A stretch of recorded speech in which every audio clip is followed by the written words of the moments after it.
internacional y una más.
Vamos a darle unos minutitos que se integre el resto.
Ya todos subieron su examen. A mí me parece que faltan 2 personas.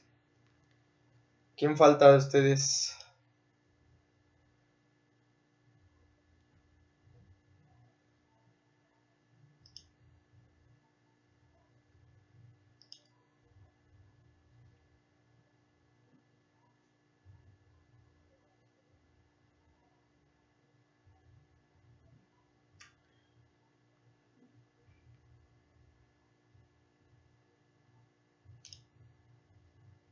Híjole, profe, ya van a ser las 2. Lástima. ¿Eso qué?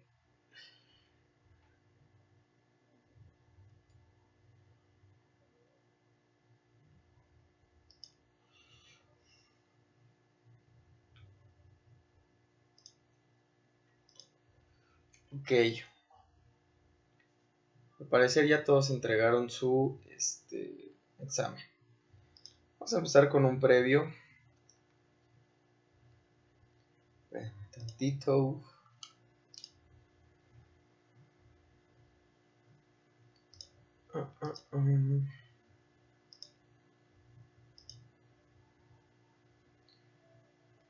Vamos a empezar con esta parte de lo que es el menú y la carta. Obviamente primero nos vamos a enfocar un poquito en lo que es pues el menú, ¿sale? Antes de continuar,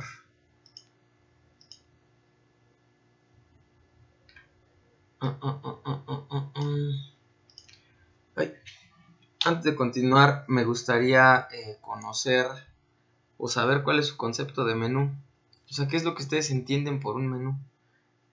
Alguien, no se amontonen, ¿eh? Alguien que quiera compartir qué es un menú. Adri, que participe Adri por ser la nueva. A ver, Adri, por favor, si nos puedes apoyar.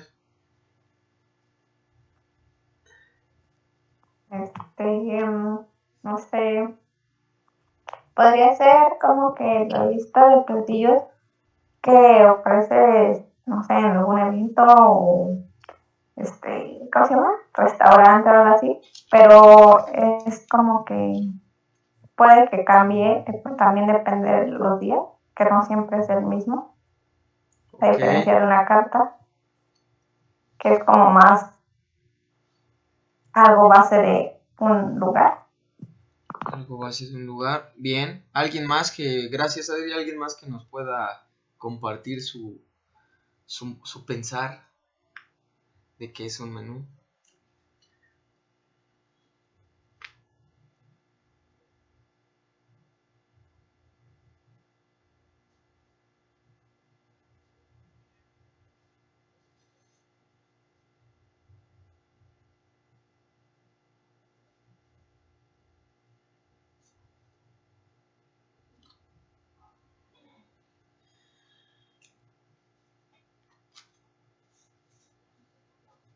¿No? ¿Nadie? En la carta te viene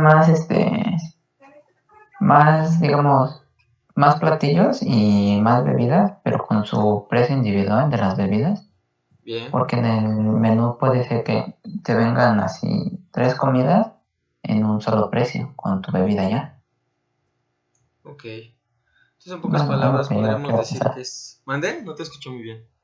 Es lo que yo pienso. Ah, muy bien. No, sí está bien, está bien. O sea, a grandes rasgos, entonces podríamos decir que un menú es como una composición de alimentos, no tanto una lista de lo que puedo ofrecer, sino una composición de alimentos. Posiblemente, ¿no? Ok, vamos a empezar. Entonces tenemos que un menú lo vamos a definir de forma clásica y nos dice que el menú es la estructura ordenada o conjunto armónico de los platos que componen una comida, sea cual sea el momento del consumo, que va desde el desayuno hasta la cena. El menú ordena las preparaciones de acuerdo a la cantidad y se secuencia del servicio preestablecido. Es aplicable a todo el ámbito de alimentación o de la alimentación, ya que debe valorizarse. Su precio de venta lo llevará desde lo sencillo hasta lo más sofisticado. ¿Sale? Entonces, en pocas palabras, vamos a decir que el menú es una estructura ordenada de los platos. Ajá. Y pues bueno, el menú también no importa si va desde el desayuno y va desde la cena. ¿Sale? Entonces, lo que me dijeron hace un momento es correcto. Simplemente que, digamos que sus ideas no estaban bien organizadas, ¿no? Entonces, realmente es eso, es la estructura ordenada de los platillos que se están ofreciendo o se van a ofrecer. Así de fácil. Luego tenemos, nos dice que en gastronomía, un menú representa el estilo del establecimiento. En este caso, si hablamos de cocina francesa, cocina italiana, cocina oriental, o en su defecto, si hablamos del chef, puede ser cocina de autor, del mercado, espontánea, creativa, práctica, de alguna tendencia, como puede ser cocina fusión, cocina light, de algunos grupos étnicos o grupos sociales, en este caso, bueno, mencioné aquí como mapuche, navajos, árabes, etc. Entonces, vamos a tener que el menú, al final de cuentas, va a ser la representación de algo que queremos ofrecer nosotros como restaurantes. Ok, independientemente a los ejemplos que tenemos aquí, nosotros vamos a poner un ejemplo, no sé, vamos a hablar de, les gusta a lo mejor, vamos a poner tres tipos de restaurantes, ¿no? A lo mejor vamos a poner ¿qué les gusta? Un restaurante de parrilla, vamos a poner una cafetería y vamos a poner un restaurante de comida china, ¿sale? Entonces, obviamente el menú de cada uno de estos lugares tiene que ser representativo. No hablemos de la carta, hablemos como tal del menú. Si nosotros hablamos de cocina china, el hecho de que digamos, es cocina china, no lo es todo. También es importante definir qué estilo de cocina china es la que estoy manejando, qué tipo de platos son los que manejo, si es mi propio estilo, es el propio estilo del chef o es el propio estilo del dueño. Eso lo va a representar el menú que yo voy a estar ofreciendo. De igual manera, por ejemplo, en un restaurante de parrilla. En este caso, en el restaurante de parrilla, el menú te puede decir que a lo mejor es un filete al vacío, con terminación en parrilla. Y hay unos que dicen que no, que simplemente le dan terminación 100% en parrilla. O sea, todo va a depender de las características que los dueños, los chefs, los autores, el tipo de cocina, el tipo de comida que estén ofreciendo, quieran darle al establecimiento. Y ese va a ser un plus muy importante al momento de pues ofrecer los alimentos, ¿no? Si hablamos de una cafetería, sucede lo mismo. Por ejemplo, hay cafeterías clásicas, cafeterías modernas, etc. Todo va a depender del estilo de café que esté ofreciendo la cafetería. A lo mejor es una cafetería de café turco, no lo sé. O sea, puede ser cualquier otra cosa en cuanto a la parte de cafetería, ¿no? Y de eso va a depender justamente la identidad que nosotros le vamos a dar al menú para que se pueda vender de manera correcta. Nos dice que dado que el menú es la base sobre la cual cada establecimiento compra, vende y obtiene rentabilidad, de igual manera mueve personal, informa al cliente, etc., se genera una dinámica que puede tener éxito o puede ser un rotundo fracaso. Por lo tanto, debe ser cuidadosamente planificado. ¿Sale? Entonces tenemos que el menú, independientemente de todo, es como la base o es el éxito de nuestra carta, o bueno, de nuestro restaurante, no en nuestra carta. ¿Por qué? Porque así nosotros podemos tener como las instalaciones más bonitas o podemos estar ofreciendo alimentos de calidad, pero si no tenemos una armonía en el menú simplemente pues no puede funcionar. ¿Sale? Esa armonía que debe existir en cuanto a la estructura de los platos, en cuanto al orden de los platos, las cantidades, lo que se está ofreciendo, la lógica que debe de tener, por ejemplo, el plato con el tipo de servicio. O sea, son muchas cosas que quizá las personas no se dan cuenta, pero es algo que te están ofreciendo y es algo que te están dando también la experiencia, ¿sale? Vamos a regresar, por ejemplo, a un restaurante de comida oriental, a lo mejor ahora sí no de comida china, sino a lo mejor cocina japonesa o cocina coreana, que tienden a hacer algunos restaurantes demostraciones de cómo se prepara, por ejemplo, el yakimeshi, ¿no? Un ejemplo que te lo preparan ahí sobre la plancha, etcétera, etcétera. O sea, eso es una armonía que existe entre el tipo de alimento que estoy ofreciendo y con el tipo de servicio que también se te está ofreciendo al mismo tiempo. O sea, son ciertos factores que van a venir a hacer la diferencia y esa pequeña diferencia es la que te va a decir, sí, sí, comida coreana, ¿no? Donde te preparan los platos enfrente de ti. O sea, tú automáticamente, sin que te des cuenta, estás haciendo una relación entre lo que va a suceder, o bueno, entre lo que sucede exactamente en ese lugar y el tipo de comida que te van a ofrecer. Te voy a poner un ejemplo, ¿no? O sea, vamos a retomar, por ejemplo, el tipo de comida que yo les decía hace rato, a lo mejor tlacoyos y cositas, quesadillas, cosas de ese tipo. Nosotros como mexicanos, por ejemplo, estamos acostumbrados a que nosotros cuando vamos a comer tacos, cuando vamos a comer quesadillas o cosas de ese tipo, tenemos que ver el montonal de comida ahí, en este caso a lo mejor el trompo del pastor, o a la señora aventando las tortillas para las quesadillas, etcétera, etcétera. Es como una identidad del plato. Y al mismo tiempo, cuando te dan su menú, obviamente pues en su menú pues ya te viene como descrito algo o te dice algo, pero pues tú ya lo estás asociando porque lo estás viendo. Entonces de esa manera es como funciona mejor. ¿Qué pasaría si ustedes van a un restaurante de parrilla? Uh-huh, y tiene una decoración de comida italiana? Uh-huh. O sea, ustedes se van a sacar de onda, van a decir, ¿cómo? O sea, ¿en serio esto es un restaurante de parrilla? Luego su mente va a empezar a trabajar, su imaginación va a empezar a correr y definitivamente no van a estar como a gusto con eso, con el menú que les están ofreciendo, con la imaginación que está corriendo en su mente, si es posible que ese menú que les están ofreciendo sea posible en un establecimiento que está decorado de otra forma, entre algunas otras cosas, ¿sale? Entonces, esta parte tiene que ser como muy alusiva a todo lo que se está ofreciendo. Bien.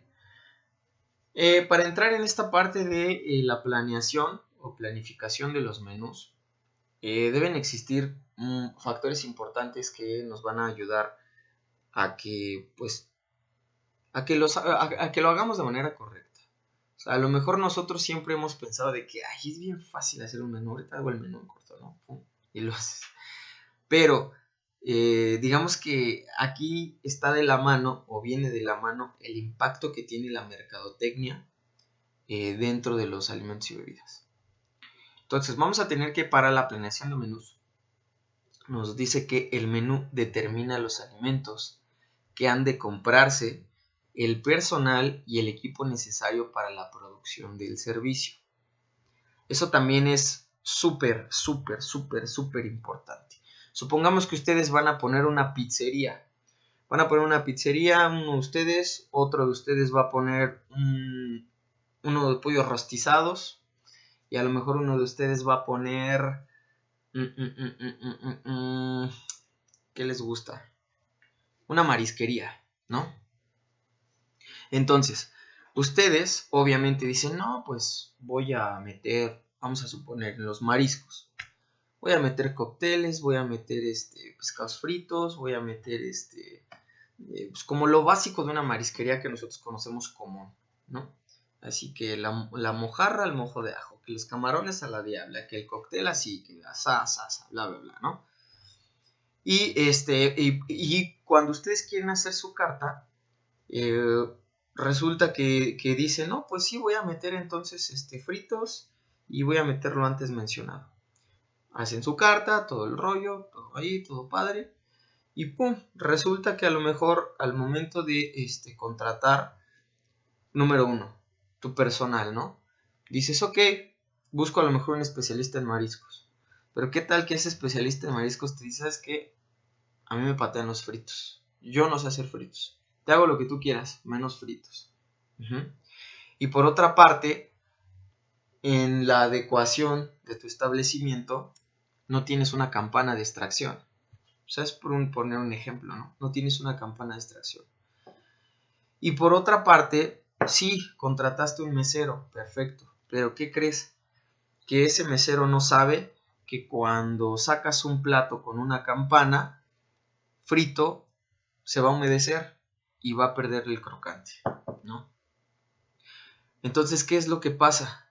Que el producto que tú estás ofreciendo en tu carta, esos famosos fritos que a lo mejor dices, híjole, son la especialidad de la casa, ¿por qué? Pues porque como yo los inventé y a mí me quedan perfectos, pues los voy a vender, ¿no? Entonces, número 1, tu cocinero está súper tonto para hacer fritos. Número 2, no tienes una campana de extracción. ¿Para qué? Para que todo el humo del frito no se vaya hacia la cocina, hacia el salón comedor. Y número 3, tu personal de servicio no tiene los conocimientos para qué, para que no lleven un producto húmedo en lugar de uno crocante. Uh-huh. Entonces, ¿qué es lo que va a pasar? Ese producto que tú estás ofreciendo en esa carta simplemente ¡pum!, no pega, no tiene sentido. ¿Por qué? Pues porque entonces no estás ofreciendo, tu producto no está haciendo lo que tú estás ofreciendo en ese menú. Y entonces ahí es donde vienen los problemas y se va hacia abajo y simplemente a lo mejor las personas dicen, no, pues es que no pega. No, no es que no pegue. Simplemente es que no tienes el personal, no tienes el equipo, no tienes las características necesarias para poder poner en tu menú que es el mejor frito a lo mejor de la zona, ¿no? Entonces, esos pequeños detalles que tú dices, pues, o sea, sí es lógico, pero es importante, porque a veces a esos pequeños detalles no les damos importancia y por esos pequeños detalles se viene abajo un negocio. Bueno, retomando esta parte, nos dice que entonces las características de la población a servir. Ese es un aspecto a determinar. Ajá. Nos dice entonces que el perfil del grupo de personas para quienes se está planeando los menús debe incluir la edad, el sexo, el estado de salud, la actividad, el ambiente cultural y económico, requerimientos nutricios o nutricionales, los hábitos, las preferencias alimentarias. Nos dice que la clientela de un servicio alimentario, en este caso muchas ocasiones, está compuesta por individuos de diferentes trasfondos culturales. Hablemos de étnicos, hablemos también de características económicas, y nos dice que la mayoría tiene preferencias muy distintas y muy definidas. Esto que está aquí es lo que nosotros conocemos en mercadotecnia como el target, ¿sale? Este va a ser nuestro target. Nosotros tenemos que definir cuál es nuestro mercado objetivo o nuestro target. ¿Por qué es importante esto? Porque no en todos lados va a pegar cualquier tipo de establecimiento. Y más apegado a todo lo que estamos leyendo aquí, tiene que ver mucho con aspectos culturales, aspectos sociales y lo que tiene que ver con las costumbres, tradiciones y costumbres de la zona. No es lo mismo, por ejemplo, ahorita yo les voy a decir un ejemplo súper claro. Hoy en día, por ejemplo, en el ámbito de la gastronomía, al menos aquí en Texcoco, ha ido hasta cierto punto, ha ido creciendo en cuanto a expansión de ideas y en cuanto a la aceptación del público en ciertos alimentos. Pero ha sido un proceso sumamente largo. A pesar de que nosotros o algunas personas digan de que Texcoco es un pueblo, ok, sí, hasta cierto punto nosotros aquí en Texcoco pues seguimos siendo pues, de pueblo hasta cierta manera, pero en el aspecto cultural de alimentación nosotros estamos muy cerrados, o hasta cierto punto o en cierta época estábamos como muy cerrados, y no es que nos negáramos a probar cosas, simplemente que los nuevos sabores no nos daban gracia, o sea, no era como algo interesante para nosotros.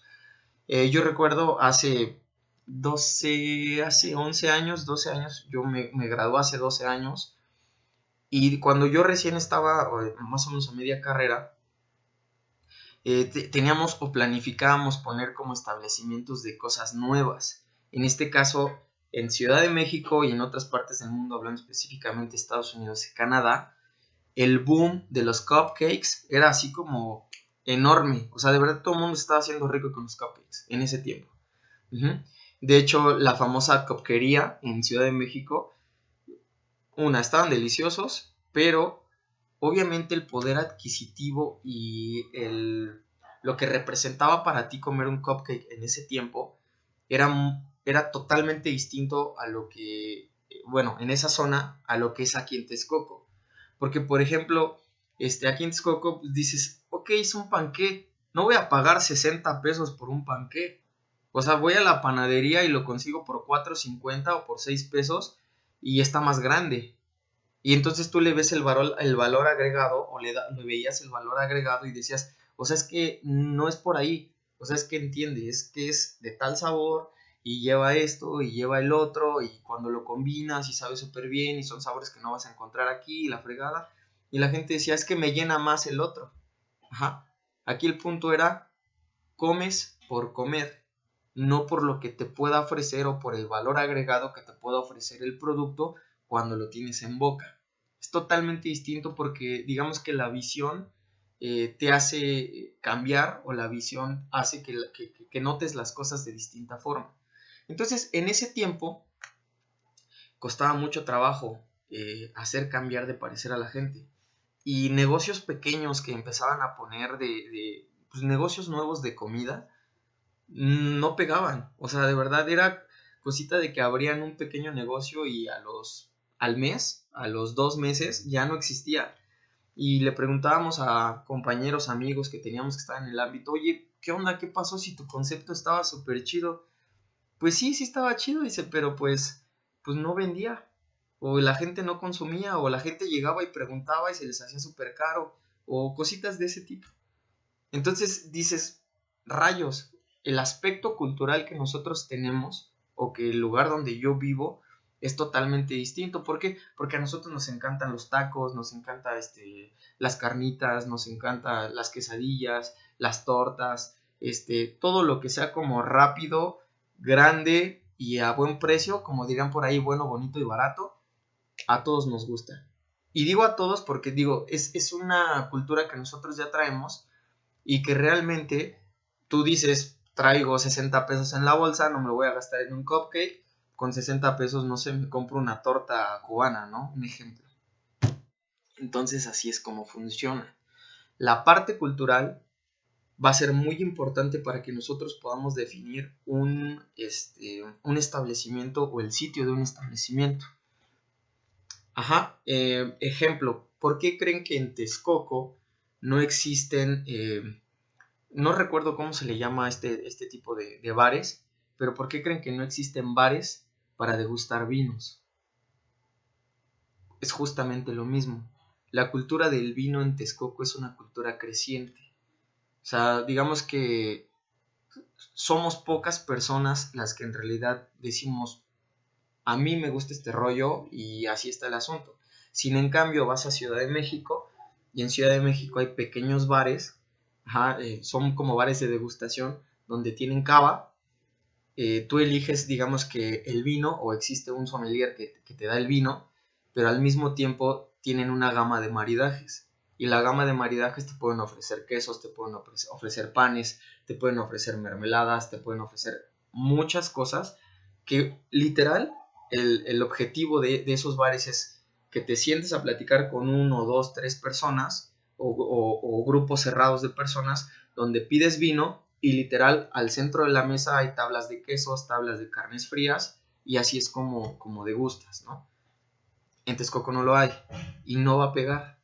O sea, realmente es complicado y es difícil a lo mejor tratar de decir, no, yo digo que sí pega. O sea, tú dices porque a ti te gusta, pero si te pones a pensar en cómo piensan los demás, una persona aquí en Texcoco no se va a gastar, no sé, 500, 600 pesos, o bueno, de un 100% de las personas de Texcoco, el 80%, 90%, prefiere gastarse 700 pesos en una peda con chela y con unos bacardís, etcétera, que irte a comprar una botella de vino que te va a costar 600 pesos más una tabla de degustación que te va a costar 250. O sea, te vas a gastar, no sé, 900 pesos en una sentada de degustación. Quizá haya pocas personas que lo hagan, pero vuelvo a repetir, de esas pocas personas no va a ser el mercado suficiente para que el establecimiento se pueda sostener. Entonces, vuelvo a repetir, de ahí parte que entonces mi carta o mi menú tenga que ser totalmente adecuado a la zona donde estoy viviendo, a la cantidad de personas que hay, número de mujeres que hay, número de hombres que hay, dependiendo los gustos. Ajá. Por ejemplo, les voy a poner otro ejemplo igual de la zona de Texcoco. Antes de que existiera patio, las alitas como tal, el consumo de alitas en Texcoco era visto así como de, ¿cómo crees? O sea, neta vas a ir a comer alitas, pues, pudiéndote comprar, no sé, pechuga, cualquier cosa, vas a ir a comer alitas, pero son personas que a lo mejor venían de Ciudad de México, venían de Puebla, venían de Querétaro, iban a Guadalajara, etcétera, donde digamos que la cultura o el boom de las alitas era como ya muy grande. Una vez que se estableció Patio, que que llegaron Wings Army, obviamente el gusto por las alitas creció, porque fue así de, hay un Wings Army en Texcoco, y empezaron a abrir alitas aquí, empezaron a abrir alitas allá, y ahorita encuentras alitas en todo el tiempo, casi en todas las esquinas. O sea, todo el mundo quiere vender alitas. ¿Por qué? Porque se dieron cuenta que era un buen mercado, porque la ganancia es muy amplia, porque son fáciles de cocinar, porque bla, bla, bla, bla, bla. Entonces, hoy en día aquí en Texcoco, el mercado de las alitas sigue siendo un boom. A lo mejor ya no es tan rentable como antes, porque ya todo mundo vende alitas. Anteriormente era más rentable. Si querías poner alitas, digamos que ese grupo selectivo que le gustaban las alitas, todo el tiempo iba a consumirte. Ahorita si no te consumen en Texcoco, te consumen en, no sé, a las afueras, ¿no? En los pueblos. Tequesquinahua, Tocuila, San Felipe, etcétera, etcétera. Entonces, ¿por qué? Porque esto vino a adecuarse a las necesidades, vino a adecuarse a la cultura creciente que existe sobre el consumo de alitas, pero entonces ya no vino a ser un mercado como muy, pues, ¿cómo se le puede decir? Donde se genera mucho dinero, sino al contrario, ya es un mercado competitivo de las alitas. ¿Sale? Entonces, bueno, retomando esta parte de las características de la población, entonces nos damos cuenta que todos los lugares, todas las ciudades, todos los pueblos, todo tienen características diferentes que van a hacer que no todos los establecimientos peguen en cada uno de estos lugares. Por eso hay que pensar seriamente cuando nosotros querramos abrir un lugar. Número 1, del tipo de establecimiento que vamos a abrir. Y número 2, la carta que nosotros vamos a manejar. Porque realmente o te integras o adecuas al mercado o simplemente no vas a funcionar. Otro claro ejemplo que de un establecimiento aquí en Texcoco es la famosa Cafetería París, que inició hace muchos años como literal una cafetería, y posteriormente cuando vieron que su demanda no era tanta, empezaron a ofrecer desayunos. Y como vieron que los desayunos les pegaron súper bien, pues digamos que el servicio del café quedó de lado. Y entonces ya no es tanto una cafetería. Sí existe servicio de café. Y tiene todavía el nombre a lo mejor de Cafetería París. Pero ya no es tanto como desde el punto de vista del cafecito, ¿no? Que voy por el expreso y cositas así. No. Ahora ya es como un lugar para ir a desayunar, o un lugar para ir a comer, o hasta para ir a cenar, porque te ofrecen comida todo el día. Y está más enfocado a la comida familiar, a que vayas, comas, desayunes, cenes, etcétera, y si es posible te tomes un cafecito, si no, pues no pasa nada. Entonces, ¿qué hizo esa cafetería? Simplemente se adecuó al mercado, y entonces el mercado decía que pues no vas a vender tantos cafés, pues ni modo, mejor métete a la comida, y a lo mejor el café que quede en segundo término, sí manéjalo, pero como un segundo término, ¿sale? Entonces te tienes que adecuar mucho al constante cambio que existe dentro de la sociedad y la cultura en un lugar específico. Vamos con lo siguiente. Después, por otro lado, tenemos la limitación. Tenemos la limitación de producción de servicio. Una limitante o la limitante número 1 que existe en la producción del servicio es el presupuesto. ¿Sale? Entonces tenemos que, antes de planear cualquier menú, se debe conocer la cantidad de dinero disponible para la compra de alimentos. Esta cantidad está basada en el ingreso anticipado de las ventas del alimento. Este ingreso debe proveer suficientes entradas para cubrir no solo el costo del alimento crudo utilizado, sino también el costo de la mano de obra y de gastos de operación, y en caso de servicio de alimentación comercial, permitir ganancia neta razonable. La administración determina el porcentaje del ingreso destinado a cada uno de estos factores. Planificar o el planificador de menús también debe estar en alerta de los costos y la disponibilidad de alimentos de temporada. ¿sale? Entonces, vamos a tener que cuando nosotros definimos un menú, para poderle darle el valor adecuado a este menú o a estos alimentos, es necesario conocer, número uno, la actividad económica, tanto la actividad económica como el tipo de economía que existe en el lugar donde yo estoy ofreciendo el producto. No es lo mismo un kilo de jamón de pavo en Texcoco que un kilo de jamón de pavo en Santa Fe. No es lo mismo no sé, hasta un kilo de papas en Polanco a un kilo de papas a lo mejor aquí en San Diego. O sea, son pequeñas cosas y esas pequeñas cosas son las que hacen la diferencia. Cuando nosotros nos ponemos a hacer nuestra chamba en cuanto a determinación de precios, presupuestos, economía, etcétera, para definir los costos reales de un establecimiento, ahí es donde verdaderamente nosotros digamos que aprendemos lo suficiente. Podemos tener un restaurante muy lujosito aquí en Texcoco y dar precios súper accesibles. Y eso no significa que estemos malbaratando o no significa que no seamos competencia a lo mejor con un restaurante de Ciudad de México. Pero aquí el punto es, si el precio de mi materia prima es menor, entonces tampoco me tengo que poner a competir con uno de Ciudad de México que a lo mejor el precio de su materia prima es mayor.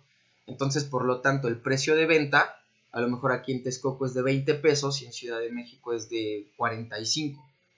Y como nosotros a veces traemos esa idea y dices, no, pues es que yo traigo el mismo concepto de ese restaurante y pues por lo tanto vamos a ofrecer casi los mismos productos, pues lo voy a vender al mismo precio que allá. Híjole, ahí sí, la verdad es como un volado, una moneda al aire, porque realmente puede que te pegue o puede que no te pegue. ¿Por qué? Vuelvo a repetir, la economía del lugar también te va a dictar y el mismo raciocinio de las personas te va a decir, o sea, ¿cómo? Si yo compro un kilo de papas en el mercado aquí en Texcoco en 20 pesos y tú nada más porque me las estás preparando me las estás vendiendo en 120, o sea, de verdad va a ser ese cambio tan drástico, tan enorme, solo porque las voy a comprar en tu establecimiento. Y entonces es cuando ya la gente dice, no, está carísimo. O sea, sí está rico, pero está carísimo, no vayas, ¿no? Entonces, a veces esa parte nosotros tenemos que ser como muy conscientes de que el hecho de que tengamos el mismo concepto a lo mejor de un restaurante de ciudad, no quiere decir que tengamos que dar los mismos precios. Los precios van a correr en función y van a ser dependiendo de todo, bueno, de los costos reales de nuestra materia prima que nosotros tengamos. Al final de cuentas, la ganancia siempre va a ser la misma, el porcentaje no va a cambiar. Si en Ciudad de México un restaurante le gana un plato 50% y lo vende en 300 pesos, si tú lo vendes aquí en Texcoco, ese mismo, aquí en Texcoco en 200 pesos, ese mismo 50% va a seguir siendo el mismo. ¿Por qué? Porque entonces tu costo de producción va a ser menor al costo de producción que tienen allá. Y al final de cuentas el margen de ganancia casi va a venir siendo el mismo. La diferencia es cómo lo manejo, y cómo hago que este precio sea agradable y atractivo para los clientes de la zona sin que yo pierda y al contrario tenga una ganancia por encima de algunos otros establecimientos del lugar. ¿Sale? Está interesante toda esta parte de cómo tengo que jugar con los dineros, los presupuestos. Pero bueno, chicos, estamos en el último minuto de esta sesión. Regresamos ahorita en 10 minutos, ¿sale? Los veo de regreso ahorita en 10 minutos. Hey, chef. Vale, pues.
Vamos a darle unos minutos que se integren los demás.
Uno, dos, tres, cuatro, 5, 6, 7. Vamos a darle un minuto a ver si se integra alguien más. Ahí está, mira, dos más.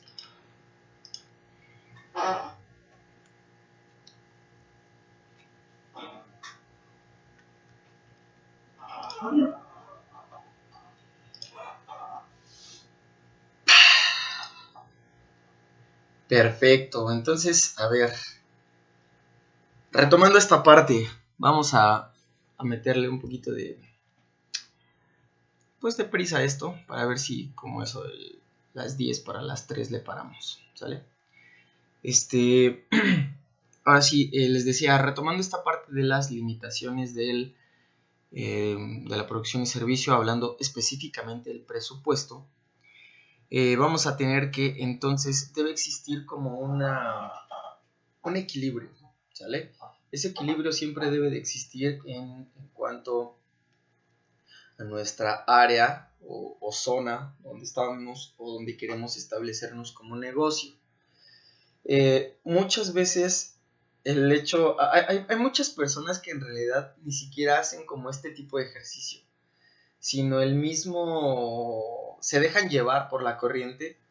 ¿Y a qué me refiero con esto? Con que sus precios, literal, únicamente, pues porque yo voy a vender hamburguesas y como en la misma cuadra donde vivo yo o en el mismo lugar donde vivo yo, hay otros dos tipos que venden hamburguesas, uno la vende en 65 y otro la vende en 68, pues yo la voy a dar en 67 pesos, ¿no?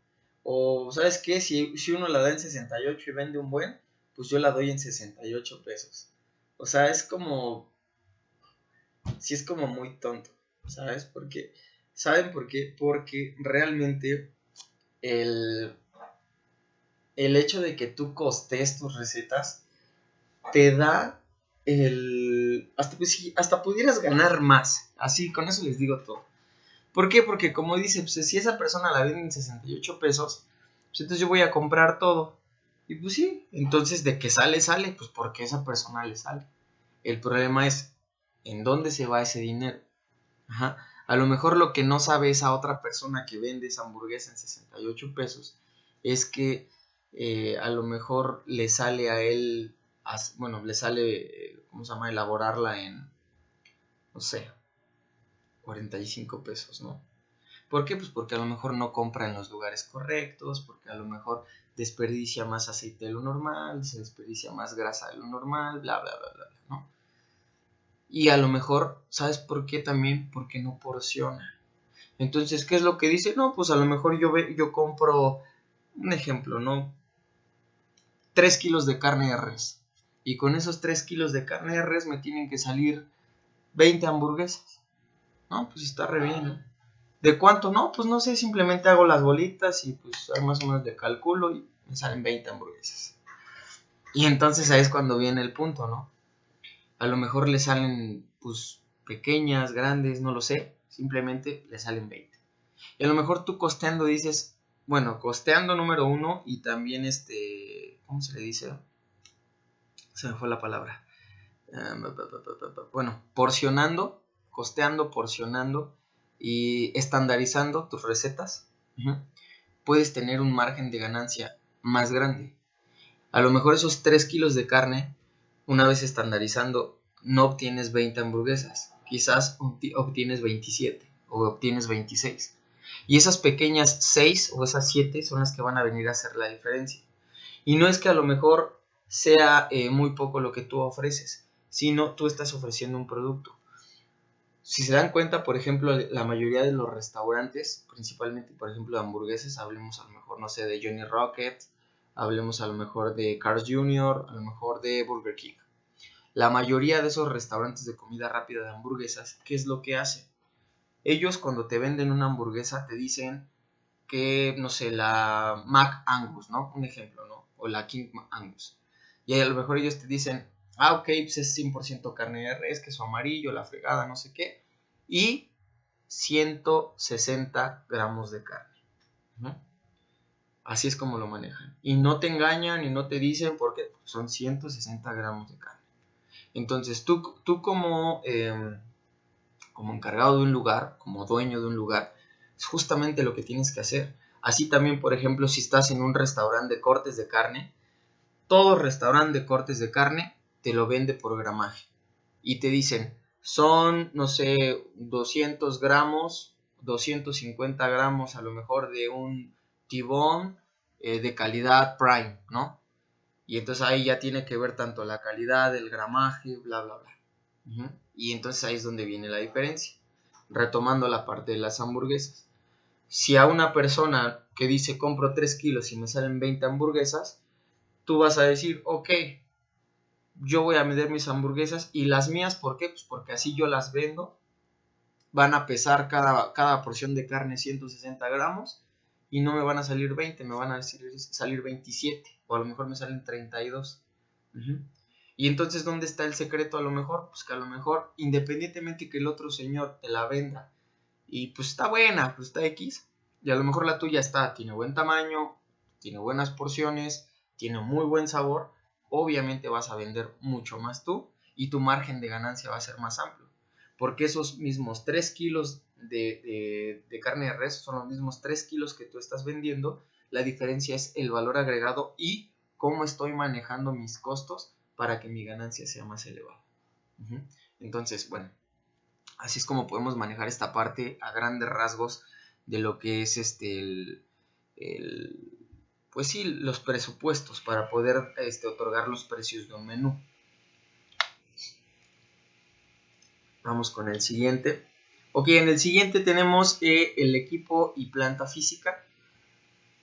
Nos dice que el menú planeado debe poder prepararse dentro de un espacio físico posible y con la cantidad y capacidad del equipo con que se cuenta. Se debe tener cuidado de distribuir un trabajo equitativamente para los hornos, parrillas, batidoras u otras piezas de trabajo.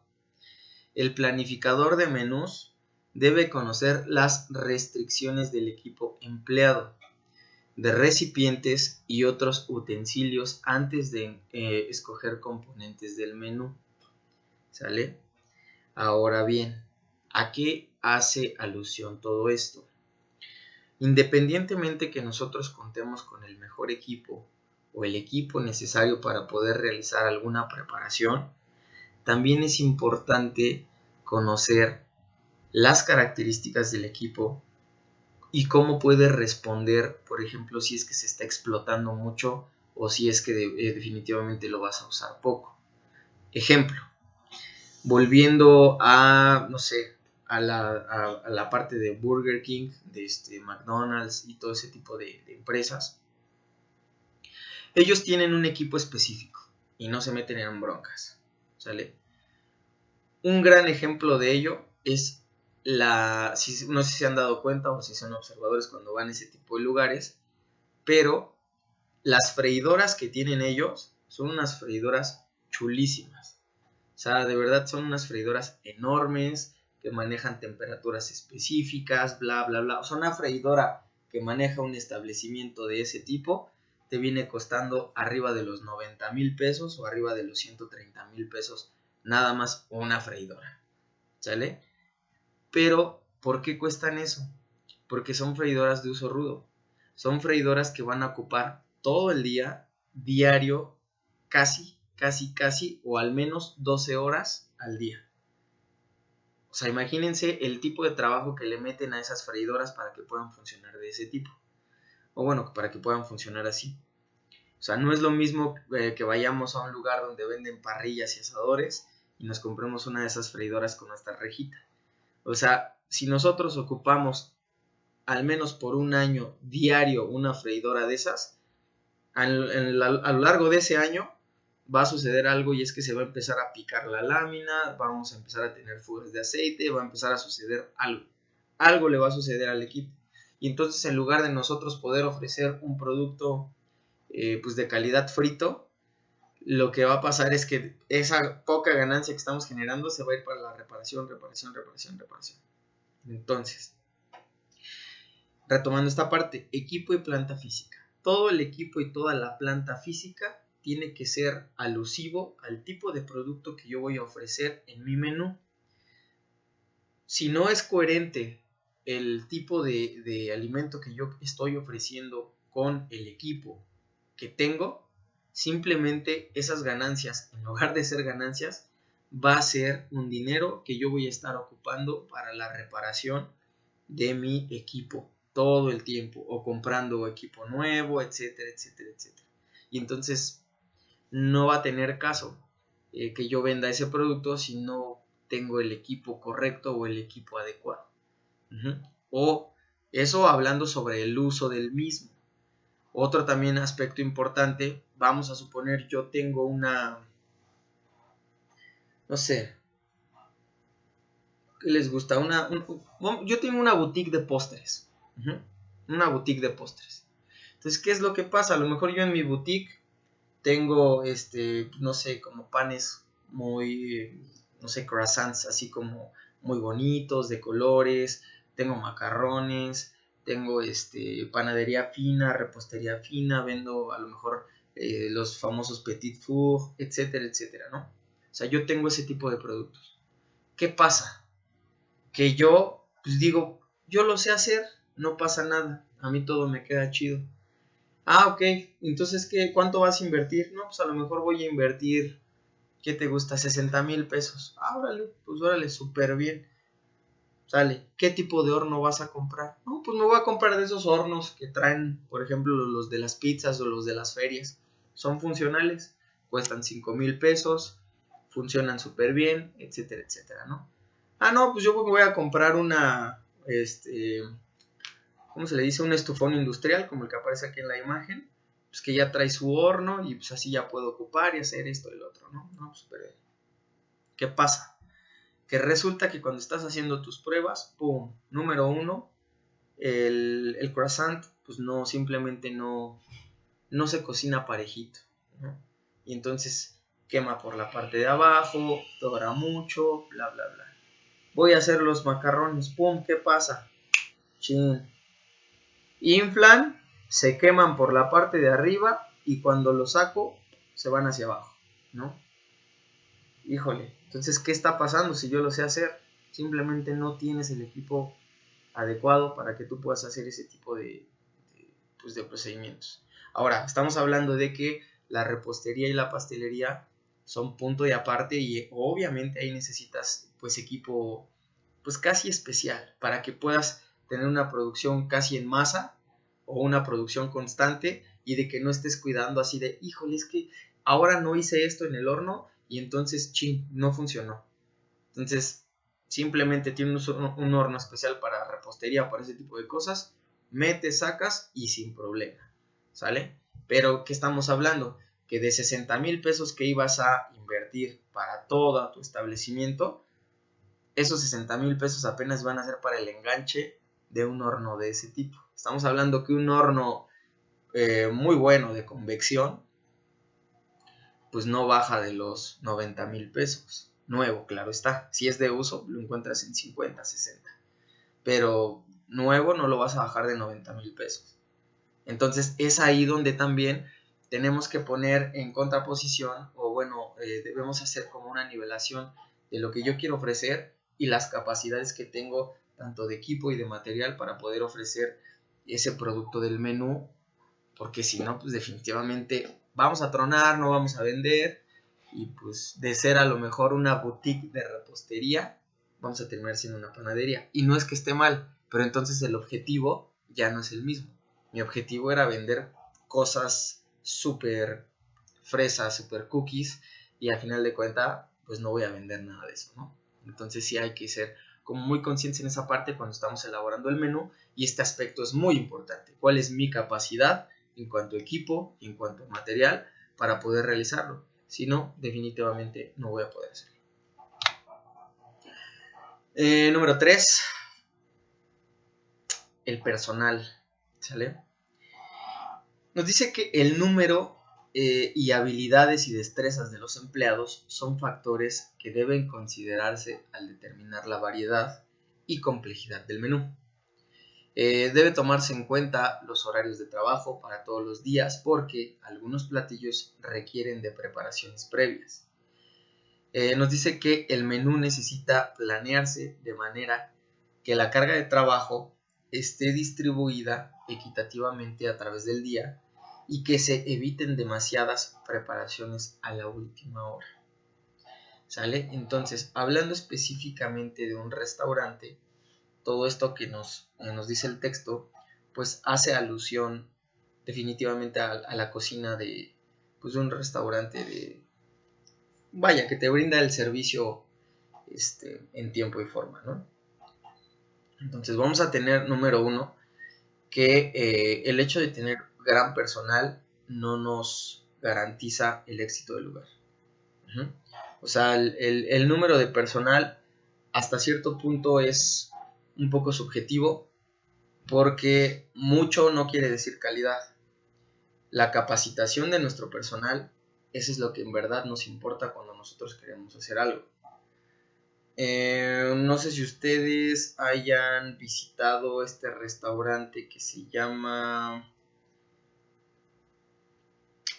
¿cómo se llama? El famoso Tony Romas, que es como de los primeros restaurantes y hasta cierto punto de los más reconocidos, y hay muy pocos que son como de comida tipo parrilla barbecue, que venden costillas y cosas de ese tipo, que en realidad las personas que trabajan en la parrilla son pocas. O sea, son restaurantes que tienen capacidad hasta para 200 personas, yo creo, 150, y en realidad solo existen a lo mucho, y eso estoy exagerando.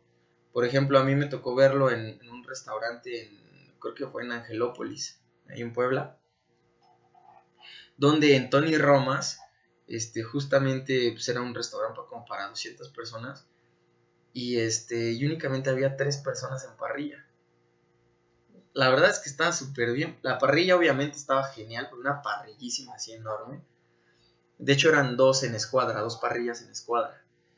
Pero únicamente 3 personas para 150 está cañón, ¿eh? La verdad es que eso quiere decir que su personal estaba súper bien calificado y que en realidad sabían lo que hacían porque, de hecho, bueno, no sé, vuelvo a repetir si lo hayan visto, Tony Romas tiene la característica de que su restaurante, o bueno, la parte de su cocina, específicamente la cocina de humo, lo que son las parrillas, la tiene a vista al público y únicamente la separan ventanales de cristal. Entonces, obviamente, pues tú llegas y te recargas allá a ver cómo están trabajando y literal, pues son una maquinita, o sea, términos de carne, bla, bla, bla, bla, bla, cortes, etcétera, y también costillas, cosas de ese tipo, o sea, todo lo manejan así y digamos que los términos los tienen súper bien manejados y manejan como varias cosas o muchas cosas al mismo tiempo. Entonces, en eso tiene que ver mucho con las habilidades y las destrezas que nuestro personal puede tener, al mismo tiempo que nuestro personal debe tener las habilidades en el servicio. El servicio también es importantísimo, porque así tú puedes tener el producto más rico de todo el mundo y hay gente que de verdad, por un mal servicio, jamás vuelve a regresar a un restaurante. Porque se tardaron mucho, porque el mesero fue grosero, porque el mesero le llevó el plato frío, porque pasó esto, bla, bla, bla. O sea, muchas cosas. La parte del customer service es súper, súper, súper importante para que nuestro lugar pueda funcionar pues de manera correcta. Es por eso que en Europa o en restaurantes de categoría, el maitre o el maitre es como parte medular del lugar.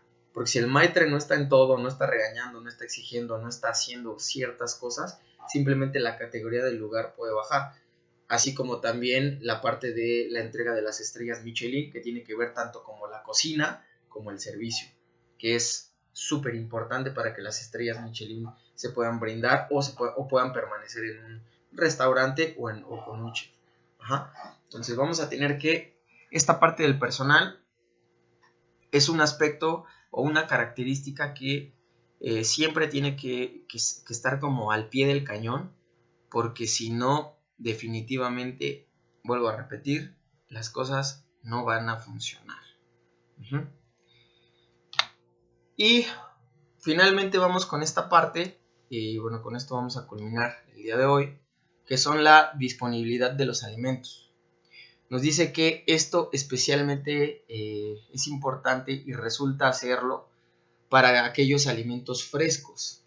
El conocimiento de las frutas y las verduras y de sus temporadas capacita al planificador de menús para incluirlos dentro de un menú mientras la calidad es mejor y el precio es muy razonable.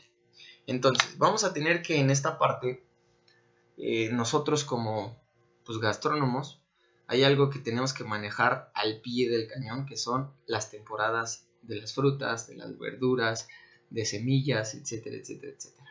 Entonces vamos a tener obviamente frutas y verduras de primavera, frutas y verduras de invierno, frutas de verano, frutas de otoño, etcétera, etcétera, y algunas otras que son de producción anual. El que sea de producción anual no quiere decir que el producto va a saber igual todo el año. Obviamente hay como un punto específico donde dices, híjole, aquí en este mes es donde mejor sabe el producto. Por ejemplo, a lo mejor nosotros hablamos del melón. Melón nosotros podemos encontrar todo el año. El problema es en qué época el melón sabe más rico. Nosotros debemos tomar en cuenta eso. Existen épocas donde el melón está como pasmado, sabe un poco amargo, está semiduro, el color no es bonito, no tiene la misma jugosidad, etc. Y existe otra época donde el melón por sí solo tiene un color que se antoja, el aroma también depende mucho, es más dulce, es más jugoso, bla, bla, bla, bla, bla, bla, ¿no? Lo mismo pasa igual con la naranja, con algunos otros productos, ¿vale? Entonces, nosotros tenemos que conocer perfecto esto para que nosotros podamos ofrecer productos de calidad en nuestro menú. ¿Sale? Por ejemplo, que ahorita aquí estamos en la época de los famosos chiles en nogada. Tú te comes un chile, porque te pueden ofrecer chiles en nogada en cualquier otro lugar, ¿eh? O sea, de verdad, y en cualquier época del año. Congelan la granada, etcétera. No lo sé.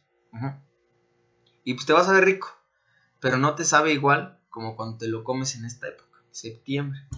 O sea, la época del chile en nogada, de septiembre, no la vas a cambiar en por ninguna otra época. Y aunque tengan los mismos ingredientes, ¿por qué? No lo sé, pero no sabe igual. ¿Por qué? Pues por la calidad, por los ingredientes estacionales, etcétera, etcétera. ¿Sale? Entonces eso es bien importante. Si nosotros vamos a... Porque ya he conocido, bueno, no sé ustedes, ¿no? Si alguna vez hayan salido, por ejemplo, cuando van como a pueblear a otros lugares, así como, no sé, Peña de Bernal o algo por el estilo, hay restaurantes que tú dices, ¿es neta que estás vendiendo chiles en nogada en marzo? Y es así como de... ¿Pero por qué? Simplemente pues dicen, pues estoy en un lugar que es como pueblito, pues es mexicano, pues voy a meter unos chiles en nogada, ¿no? No es que esté mal, el problema es que ¿cuántas personas te van a pedir un chile en nogada en marzo? O sea, si vendes un chile en nogada en un mes, es demasiado. Y lo único que estás haciendo es que tu menú está ocupando, o bueno, ese chile en nogada está ocupando una parte en tu menú que definitivamente no funciona.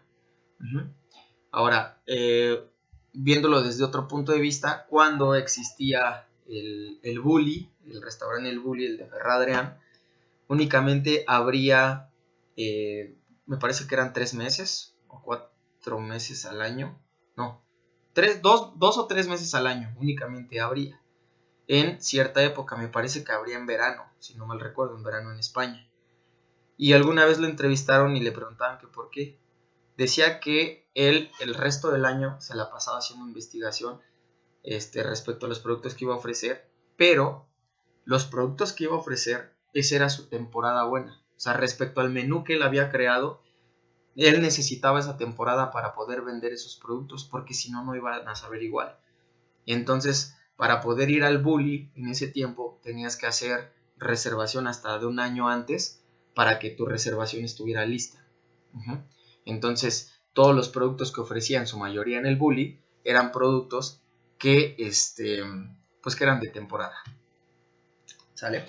Pero bueno, creo que aquí le vamos a dejar el día de hoy.